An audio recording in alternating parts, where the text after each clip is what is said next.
हाँ भाई, आवाज आ रही है?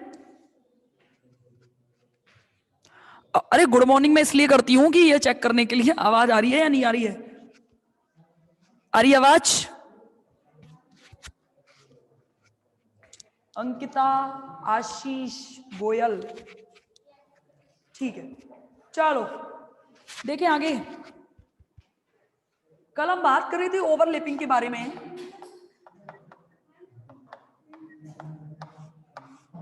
अति व्यापन के बारे में हम लोग बात कर रहे थे कल। तो देखना, मैंने कहा था आपको, मैंने 3 अतिव्यापन बता दिए थे। एक तो एस एस अतिव्यापन, एस पी अतिव्यापन और पी पी समाक्षीय अतिव्यापन। मैंने कहा था कि एस एस अतिव्यापन में भी सिग्मा बॉन्ड बनता है, एस पी में भी सिग्मा बॉन्ड बनता है और पी पी में भी सिग्मा बॉन्ड बनता है। चूंकि एस एस अतिव्यापन में दोनों ही एस कक्षक जो हैं वो आपके दिशा विहीन है, तो इनमें अतिव्यापन से बना हुआ सिग्मा बंध वीक होगा।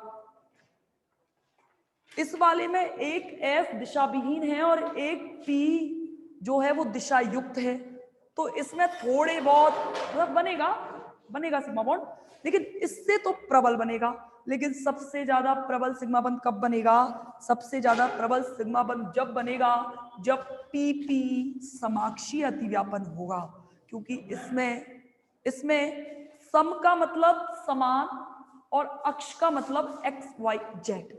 एक्स एक्स आपस में अतिव्यापन करेंगे तो उस सिग्मा बंध की जो पावर होगी वो एक्स एक्सिस में ज्यादा होगी। अगर वो वाई वाई में बनेगा तो उसकी सिग्मा, देखो एक ऐसे और एक ऐसे। आपको 100% पता है कि हम जब भी बोर्ड पर 3D में दिशाएं बना रहे होते हैं तो हम कहते हैं कि ये एक्स एक्सिस है, ये वाई एक्सिस है, और बोर्ड के अंदर की तरफ जो एक दिशा जा रही है उसे कहते हैं जेड एक्सिस। क्योंकि हमारे पास ना तो बोर्ड ऐसा है जो 3D पावर में हो, ना ही हमारे पास कॉपी ऐसी है जो त्रिविम की दिशा दिखा सके। क्योंकि त्रिविम दिखाने के लिए मुझे 3 दिशाएं चाहिए, लेकिन हम जानते हैं कि चाहे वो कोई भी चीज हो उसकी 2 ही दिशाएं होती हैं। अब जैसे मुझे ये मोबाइल रखना है, ये डेफिनेटली ये रखा हुआ है स्पेस में, ठीक है, ये स्पेस में है तो ऑब्वियस सी बात है इसकी देखो लंबाई भी है, इसकी ये चौड़ाई है, और ये कितना मोटा है, ये इसकी मोटाई है। ये एक्स एक्सिस, वाई एक्सिस और ये जो इसकी मोटाई है ये जेड एक्सिस के नाम से जानी जाएगी। यानी कि ध्यान रखना, लेकिन बोर्ड पर ये चीजें बनाना पॉसिबल नहीं है। देखो अगर पी एक्स अतिव्यापन से सिग्मा बंध, तीनों में ही सिग्मा बंध बनेगा और तीनों में ही सिग्मा बंध बड़ा ही प्रबल बंधा होता है। सिग्मा बंध चूंकि एक्स एक्सिस में बनता है तो ये इसकी बंध की दिशा जो होगी वो एक्स एक्सिस में होगी और इसका बंध जो है वो प्रबल बनेगा एक्स दिशा में। पीवाई अतिव्यापन में ध्यान रखना, अब ये दिमाग मत लाना मैडम पीएक्स पीवाई अतिव्यापन भी तो हो सकता है। बिल्कुल नहीं हो सकता भाई, कैसे हो सकता है, कैसे करवाओगे? अगर मैं इन 2 लोगों की टक्कर करवाना चाहूं, आपको मैंने इसका एग्जांपल टक्कर सिद्धांत में भी बताया था। आपने देखा होगा क्रिकेट मैच क्रिकेट मैच में आपने देखा होगा अगर बॉल डायरेक्ट बॉल बैट पर लगे तो बॉल डायरेक्ट उड़ जाती है और छक्का चौका लग जाता है। लेकिन अगर आपने देखा होगा बॉल हल्की सी भी बैट से टच होकर चली जाए और पीछे बैट्समैन जो होता है, क्या बोलते हैं उसको, कीपर के अलग बगल में खड़ा रहता है, थ्री थ्री क्या कहते हैं उसको, पता नहीं, भूल गई, है ना, तो उसके हाथ में चले जाए तो आउट भी हो जाता है। तो कहने का मतलब क्या है कि जब तक दोनों की दिशाएं ऐसी नहीं होंगी कि वो डायरेक्ट एक दूसरे के साथ आकर जुड़े, तब तक बंध प्रबल नहीं बन सकता है। तो ध्यान रखना कि अगर मुझे पीएक्स अतिव्यापन करवाना है तो उसके बंध की दिशा एक्स एक्सिस में होगी और उसकी प्रबलता भी एक्स अक्ष में होगी। पीवाई करवाना है तो उसकी बंध की दिशा वाई दिशा में होगी और उसकी प्रबलता वाई दिशा में ही होगी।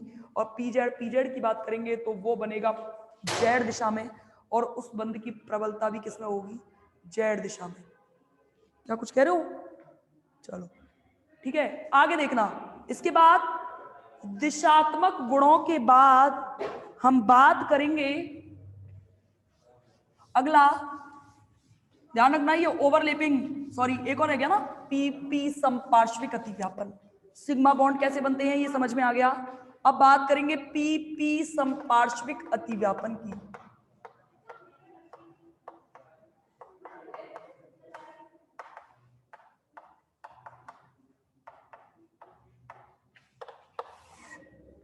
अच्छा देखो, पहली बात तो एक चीज समझो, सम का मतलब तो समान है, पार्श्व का मतलब होता है साइड। यानी कि एक तो आपने पढ़ा एक्सियल और एक पढ़ेंगे आप साइडियल, जिसे कहते हो आप पार्श्विक। पार्श्विक का मतलब क्या होता है कि जब दो पी कक्षक, ध्यान समझना, जब दो पी कक्षक आपस में रिएक्ट करें और मतलब सॉरी ओवरलेप्ड हो, और ओवरलेप्ड होने चाहिए पर साइड से। अच्छा मुझे कोई बता सकता है कि फिर मैडम आप कौन से अतिव्यापन की बात कर रही हो, कौन सी दिशा में अतिव्यापन हो पाएगा ऐसा? साइड की बात की है तो कौन सी दिशा में ऐसा अतिव्यापन हो पाएगा, बताओ। हाँ, अरे साइड में होगा, यही तो बात कर रही हूं मैं।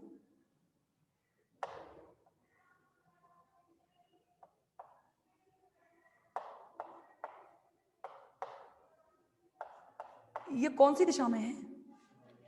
बस पी वाई दिशा में होगा तब ही समपार्श्विक अतिव्यापन होगा। ये देखो ये भी पी वाई। अच्छा एक्स में बन पाएगा क्या? एक्स में नहीं बनेगा समपार्श्विक अतिव्यापन, क्योंकि एक्स में तो आपको पता है डायरेक्टली सिग्मा बंध बनता है। अब देखो पी वाई साइड से आकर एक दूसरे पर ओवरलैप, ये इसकी साइड है, ये इसकी साइड है, इसलिए इनको कहते हैं पार्श्व। जैसे आपने देखा होगा, कभी आपने आईयूपीएससी नाम लिखने सीखे होंगे तो आप कहते हो पार्श्व श्रृंखला।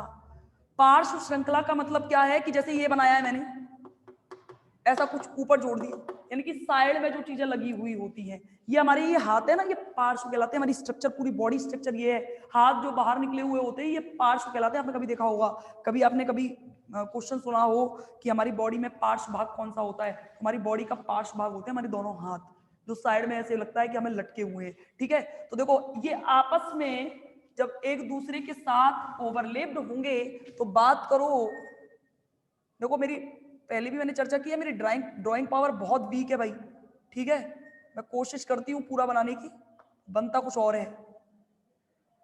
ये देखो, ठीक है, ये दोनों आपस में साइड से, ये देखो ये इसकी अक्ष है, समझ लो। अब ये इसकी अक्ष है, तो देखो आधा अक्ष के लंबवत, लंबवत है ना ये, आधा अक्ष के लंबवत ऊपर की ओर और आधा अक्ष के लंबवत नीचे की ओर बंध बनता है। यहां से हल्का सा मिलेगा, यहां से भी हल्का सा मिलेगा, कौन से बॉन्ड का फॉर्मेशन? चूंकि ये आधा अक्ष के लंबवत और आधा अक्ष के, ऐसा नहीं होता कि भाई तू दो नाव में पैर रखेगा तो डूबेगा ही, तो मतलब कहने का मतलब उसकी स्टेबिलिटी नहीं है। आधा तो ऊपर है और आधा नीचे है, ना तो ऊपर बनना ना नीचे बनना। अगर पूरा ही ऊपर बनता है या पूरा ही नीचे बनता तो कहते थे प्रबल बनता है। यही कारण है कि पाई बंध जो है वो सिग्मा बंध की अपेक्षा क्या होता है? दुर्बल। ध्यान से सुनना, ये क्वेश्चन इतनी बार पूछा गया है कि कारण सहित व्याख्या करो कि पाई बंध सिग्मा बंध से दुर्बल होता है। तो आप क्या करेंगे, सबसे पहले तो बताएंगे कि सिग्मा बंध बनता कैसे है। कोई सा भी एक बता दो, पीपी बता देना कि भाई पीपी अतिव्यापन के द्वारा सिग्मा बंध बनता है, डायग्राम बना के आ गए, पीएक्स अतिव्यापन का सबसे प्रबल होगा। पाई बंध के लिए ये वाला अतिव्यापन की ये पास फिर लास्ट में लिखोगे। चूंकि दोनों चित्रों से स्पष्ट है, या ऊपर वाली व्याख्या उपरोक्त व्याख्या से स्पष्ट है कि ऊपर वाला बंध जो है वहां से तो बन रहा है सिग्मा बंध, जो कि दोनों अक्ष में है अपने में, पीएक्स और पीएक्स। जबकि नीचे जो बना रहे हैं हम बंध, जो पाई बंध बना रहे हैं, उसका फॉर्मेशन क्या हुआ है? चूंकि हमें इस चित्र से स्पष्ट है कि आधा अक्ष के लंबवत ऊपर की ओर, अरे अतिव्यापन आधा यहां हो रहा है, आधा यहां हो रहा है, यहां से बॉन्ड मिलेगा, यहां से बॉन्ड मिलेगा, आधा अक्ष के लंबवत ऊपर की ओर, आधा अक्ष के लंबवत नीचे की ओर बंद बनता है। चूंकि ये दोनों ऊपर और नीचे बनते हैं, इसलिए इसकी दुर्बलता बहुत ज्यादा होती है। यही कारण है कि पाई बंध को तोड़ने के लिए एनर्जी कम और सिग्मा बंध को तोड़ने के लिए एनर्जी क्या चाहिए? ज्यादा चाहिए। ठीक है, यहां से तो ये क्वेश्चन आपको मिल गए। देखो स्टार्टिंग शुरुआत से होती है संयोजकता बंध सिद्धांत की सीमाएं लिखते हुए ये समझाओ, अतिव्यापन समझाओ, या डायरेक्ट के देता है एस सहसंयोजक बंध के दिशात्मक गुणों की व्याख्या करो। और जब भी अभी कभी डायरेक्शनल प्रॉपर्टीज की बात करोगे तो सारे अतिव्यापन समझाने पड़ेंगे। ठीक है, यहां तक कोई दिक्कत नहीं? पक्का? यहां खत्म हो गया संयोजकता बंध सिद्धांत कंप्लीट। इसके बाद में मेरी अगली थ्योरी, जहां से डेफिनेटली क्वेश्चन मिलना है, बचपन में बहुत पढ़ा है, पढ़ा है क्या?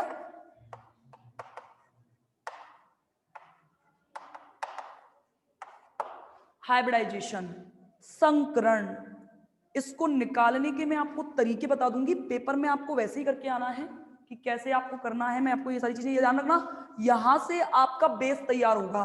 बेस का मतलब क्या है कि आगे आने वाले जब भी कभी हाइब्रिडाइजेशन, चाहे वो आप इनऑर्गेनिक में पढ़ें, चाहे वो ऑर्गेनिक में पढ़ें, चाहे सेकेंड ईयर की में पढ़ें, चाहे थर्ड ईयर की में पढ़ें, कहीं भी पढ़ें, कोई सी भी यूनिट में पढ़ें, संकरण जहां भी पूछेगा उसके निकालने का तरीका यही रहेगा। ठीक है, अब देखो हाइब्रिडाइजेशन निकालने के लिए सबसे पहले तो मैं इसकी परिभाषा बताऊं। देखो एक क्वेश्चन भी बताऊंगी इसी के साथ साथ कि आखिर में इसका क्वेश्चन पेपर में कैसे पूछा गया है। देखो संकरण, देखो भाई ये तो कन्फर्म है,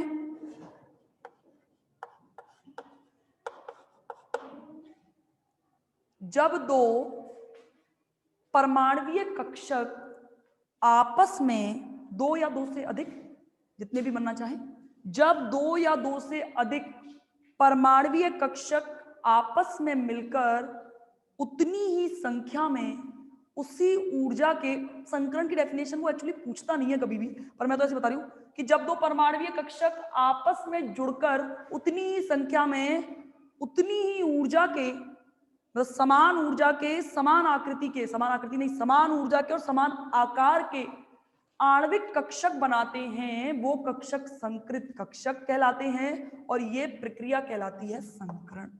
क्या कहलाती है? संकरण। देखो यहां से एक क्वेश्चन आया था एक बार पेपर में, मुझे अच्छे से ध्यान है, मुझे एक बच्चे ने पूछा भी था कि मैडम एक क्वेश्चन आया था,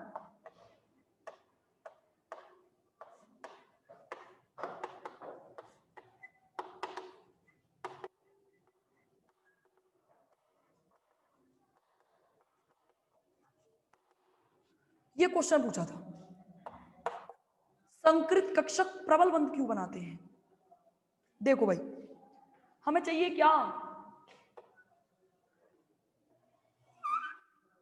हमें बॉन्ड कब प्रबल बनाना है? बॉन्ड प्रबल कब बनता है? जब इन दोनों की एनर्जी समान हो। अरे हमारे बीच में बंधन, जैसे हमें किसी से मित्रता करनी है, हमारी दोस्ती कब स्ट्रांग होगी? जब हमारे विचार मिलते होंगे। कहने का मतलब क्या है कि मैच टाई कब होता है? बंद ही तो बनाना है ना। और बंद ध्यान है कैसे बनता है? जब दोनों बल, आकर्षण और प्रतिकर्षण बल सेटिस्फाइड हो जाया करते थे एक दूसरे के साथ, तभी तो वो ना तो उसको अंदर जाने देता था ना ही बाहर जाने देता था, एक साम्य दूरी पर आकर स्थापित हो जाता था, जिसे मैंने सिग्मा बंध कहा था। ध्यान है? जब हम हाइड्रोजन अणु बनने की व्याख्या कर रहे थे। अब देखो मैंने ये कहा है कि संकृत कक्षक प्रबल बंध क्यों बनाते हैं, तो देखो आपकी डेफिनेशन क्या है? जब दो परमाणुीय कक्षक आपस में मिलकर इतनी ही ऊर्जा के, यानी कि समान ऊर्जा के,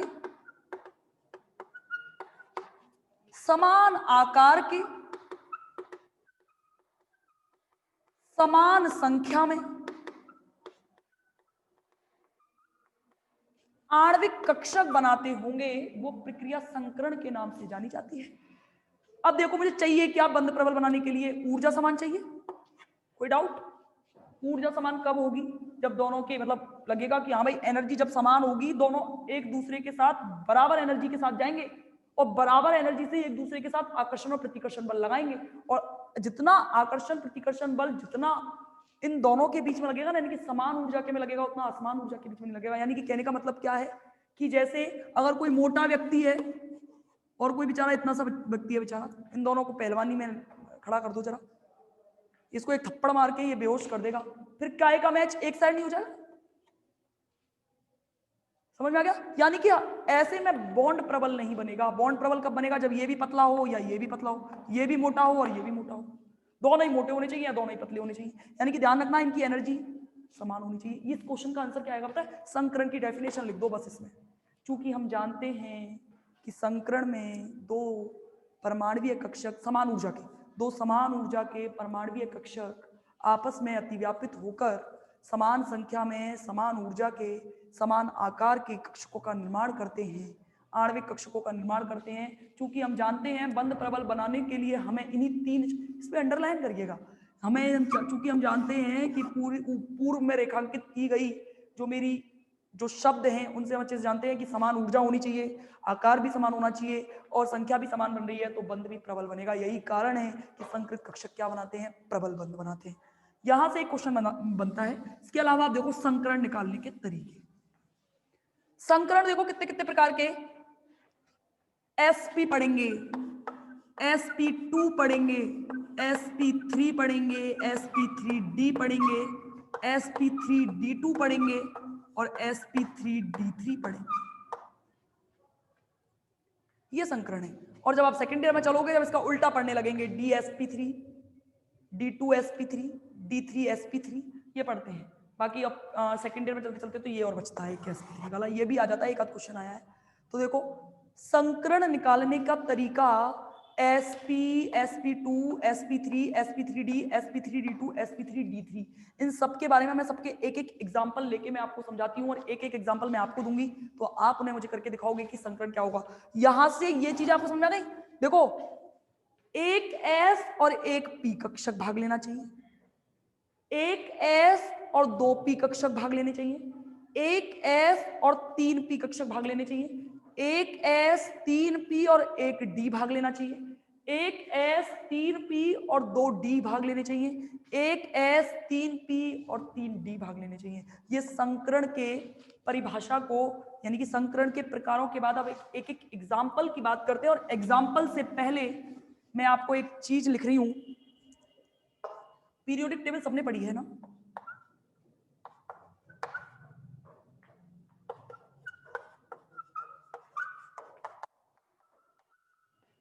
ठीक है, बीच के तत्वों की बात नहीं करनी है, आपको एस और पी पढ़ना है, तो इन्हीं के बारे में बात करेंगे। ठीक है, अब देखो हाइड्रोजन, देखो एक, ठीक है, 2, 3, 4, 5, 6, 7 और 8, ये कहीं भी साइड में नोट होना चाहिए।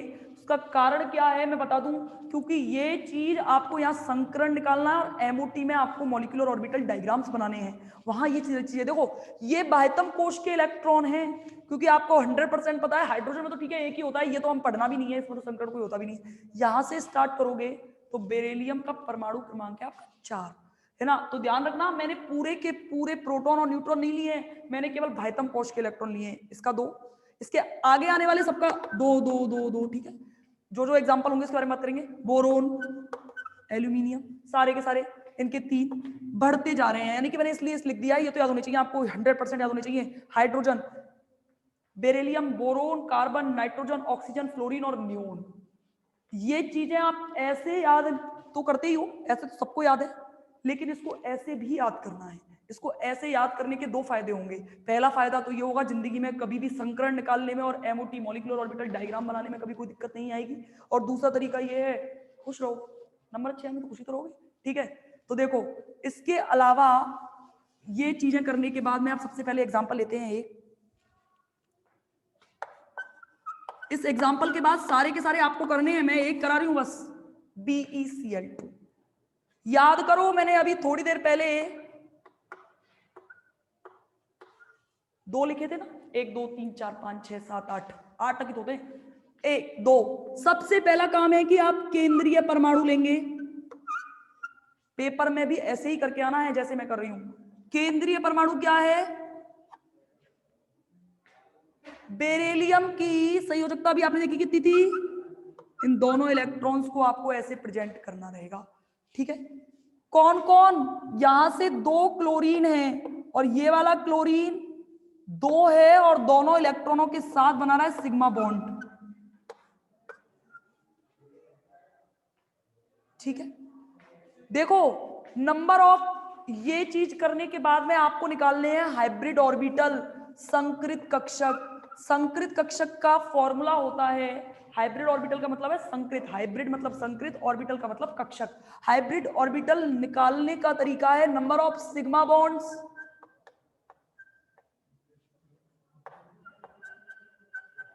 Plus number of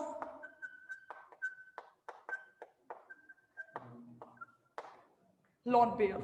lone pair का मतलब अभी बाद में बात करेंगे। देखो नंबर ऑफ सिग्मा बॉन्ड्स 1 और 2, ठीक है। अगर आप वैसे भी डायरेक्ट भी करना चाहो तो कर सकते हैं, कोई दिक्कत नहीं है। यहां से आपको दिख रहा होगा ये 2 क्लोरीन है है ना, और 2 लोग क्लोरीन बेरिलियम के साथ 2 ही बनाएंगे, तो ये जो संख्या होती है ना सिग्मा बंदी होती है। आप किसी भी एग्जांपल को उठा लेना, ये जो संख्या लिखी रहती है ना ये हमेशा सिग्मा बंद होती है, कंफ्यूज होने की जरूरत नहीं है। तो नंबर ऑफ सिग्मा बॉन्ड कितने हैं? 2 सिग्मा बंद प्लस, क्या आपको कोई ऐसे इलेक्ट्रॉन दिख रहे हैं लटके हुए? दोनों हैं, 2 ही होते हैं और दोनों ही सेटिस्फाइड कर रहे हैं क्लोरीन के द्वारा, तो यहां पे कोई नहीं है, तो यहां से कितना आएगा? +0 लॉन पेयर ऑफ इलेक्ट्रॉन्स। ठीक है, यहां से 2 और 0 जोड़ोगे तो 2 ही तो आएगा, 2 हाइब्रिड ऑर्बिटल।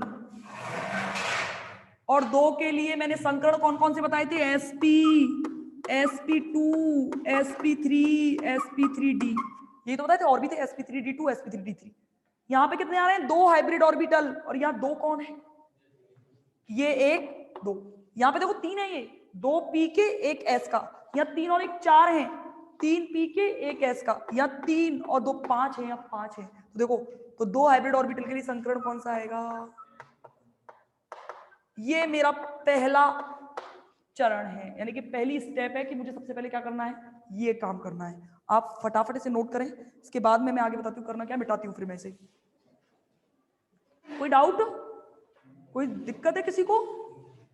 बस ध्यान रखना, एक क्वेश्चन जरूर मिलेगा, जरूर मिलेगा डेफिनेटली। यही नहीं, आगे जब आप मतलब फोर्थ यूनिट पे जाएंगे तब भी वहां से भी एक क्वेश्चन आता है संकरण से रिलेटेड।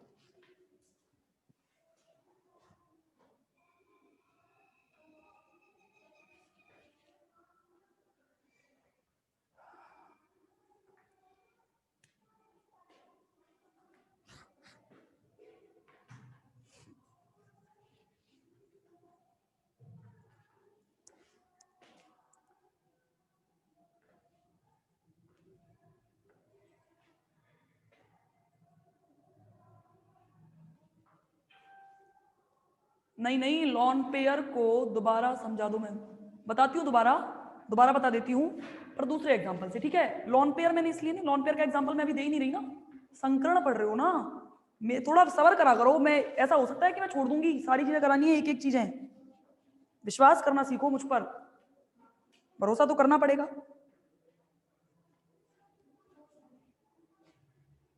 ठीक है, थोड़ा इंतजार करो, सारी चीजें आ जाएंगी, रट जाएंगी, चीजों को समझने का प्रयास करो।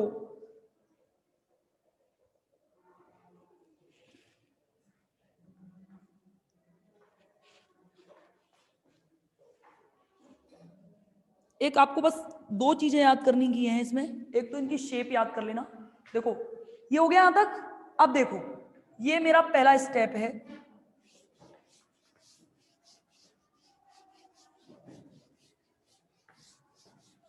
Hybrid orbital. अगला मेरा काम रहेगा, मुझे बनानी है एक्साइटेड स्टेट और ग्राउंड स्टेट।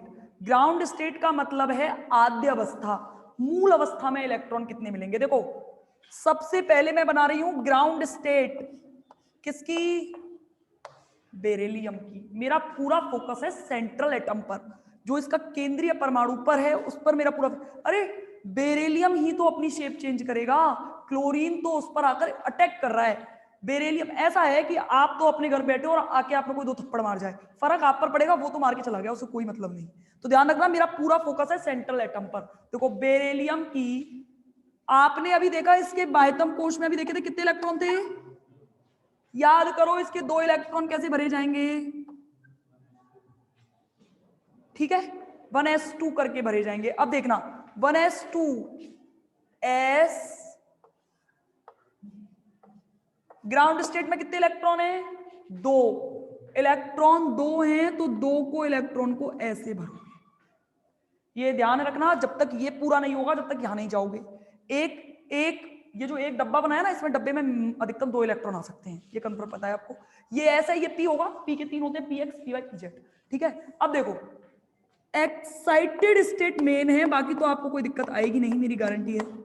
एक्साइटेड स्टेट में अब आप वापस आओ उसी थ्योरी पर, 2 सिग्मा बंद प्लस लॉन पेयर 0 थे, सिग्मा बंद 2। जब भी कभी 2 इलेक्ट्रॉन साथ दिखेंगे तब वो लॉन पेयर को प्रेजेंट करेंगे, लेकिन मुझे लॉन पेयर तो एक भी चाहिए नहीं। चाहिए क्या? मुझे एक भी लोन पेयर नहीं चाहिए, तो मेरा एक्साइटेड स्टेट में एक इलेक्ट्रॉन एक्साइट होकर कहां चला जाएगा, पी में। तो मेरी एक्साइटेड स्टेट कैसी बनेगी, संकरण देखो जो मैंने निकाला था वही आया, एक एस,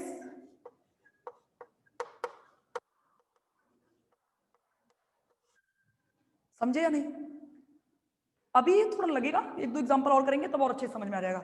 ये तो है इसकी ग्राउंड स्टेट और एक्साइटेड स्टेट, आद्य अवस्था और उत्तेजित अवस्था।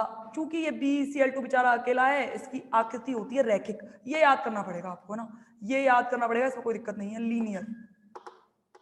और एक बंद कोण याद करना है, इन दोनों के बीच में बंद कोण जो होता है वो होता है 180 डिग्री, यहां भी 180 टोटल, लीनियर में जब भी BeCl2। ये हुआ आपका संकरण खत्म। ये आपको पूरा बना के आना है। सबसे पहले आप निकालना सिखाओगे कि संकरण निकलता कैसे है, हाइब्रिड ऑर्बिटल निकालने हैं, उसके बाद हाइब्रिड ऑर्बिटल निकालने के बाद आपको उसकी ग्राउंड स्टेट और एक्साइटेड स्टेट बनानी है, और फिर लास्ट में उसकी बनानी है शेप, आकृति। ठीक है, करो नोट। अगला एग्जांपल, एक और जिनको नहीं आया समझ में उनके लिए एक बार और एक एग्जांपल लेके मैं समझाती हूं।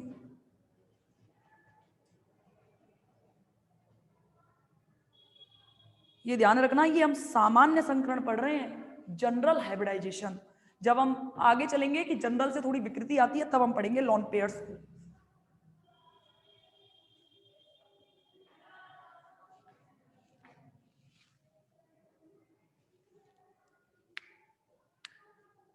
और जो चीजें आपको नोट करने के लिए मैं टाइम दे रही हूँ, ध्यान रखना ये सब नोट करना। मेरा कहने का मतलब ये है, एक तो मैं ऑनलाइन क्लास में रुकना बहुत कठिन है, मतलब बीच में रिकॉर्डिंग भी चल रही है।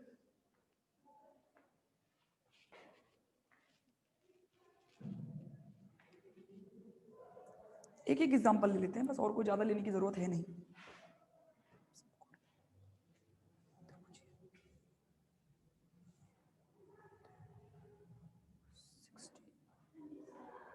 ठीक है, एक मिनट रुक जाना, एक मिनट एग्जाम करने से पहले एक एग्जांपल दे रही हूँ, जब तक इस पर प्रयास करो और रिजॉइन करो।